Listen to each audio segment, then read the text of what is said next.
Hi all, I'm Hope, otherwise known as Music, and I want to talk to you guys about Overwatch. Attackers incoming.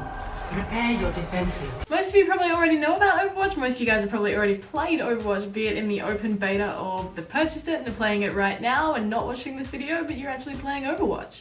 For those of you who don't know, Overwatch is a new competitive FPS out by Blizzard of all people. It's kind of like Team Fortress 2, so if you've played that, think like that, that's what Overwatch is. Now the big difference between Overwatch and say Team Fortress 2 is Team Fortress 2 has like 4 characters, 9! Then Overwatch has 21.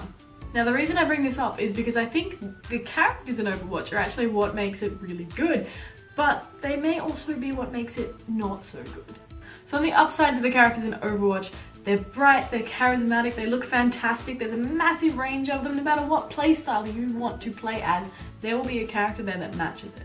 And one of the reasons this is really good is because even if you're not really into shooting, you can still play if you want to say be a healer or you want to build a giant ice wall. The other really good thing about the characters is just that they are so likable, which is bizarre because there's not really any story to speak of. You can go watch the animated shorts and learn a little bit more about the lore and everything like that, but in the game there's not really any story. It's just skirmish mode. You've just got characters, they fight against each other, they don't know why, they're just doing it. Now they do interact, of course, there's like a little bit of communication, but it's not very much, which is why it's so interesting that the fan base for this has taken off so much and they love the characters. So in a normal game like this, it wouldn't be uncommon to find a character who, say, shoots grenades.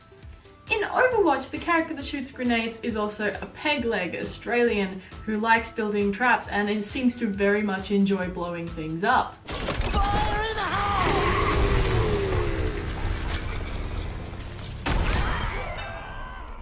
Rest in pieces. The representation in this game is also really impressive. There's people from all over the world and they're in all sorts of jobs. So like I said, you've got healers, snipers, builders, tanks, whatever you want to play as, there's probably something that you could do to get into Overwatch if you wanted to.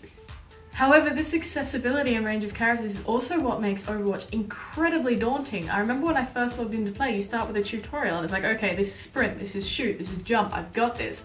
Next character, totally different. Overwatch does put measures in place to help you with this. There are a basic tutorial mode, a little arena place where you can shoot at robots, and then you can play against AI in a human team. But the problem with that is the AI is so laughably bad that I'm not good at games and I've never died. Not only that, I've never seen anyone die in an AI match. Now, of course, you don't expect AI matches to be difficult, but they do not prepare you in any way for playing against other people, to the point where I don't really know if there's a point to them, even though I've done them. Much like many games, to form an effective team in Overwatch, you often need a variety of characters. So you need people to play a tank, you might need a healer, you might need another support character, you need someone who does damage. You need to have your basic MMO team. Now, where this can become a problem is people get really attached to their characters because they are so likable and lovable and fun to play that it can be hard to get people to play the roles that are needed to make the team work. And then on the flip side of this, you can be me, who's willing to try anything but not very good, and the chat can get pretty damn salty when you're not. And it's hard to be good because there's 21 characters to learn how to play.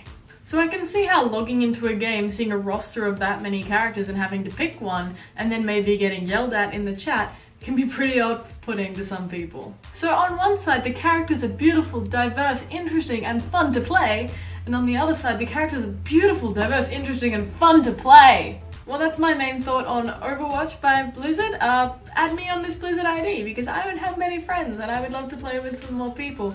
And I'll see you next time on Double XP.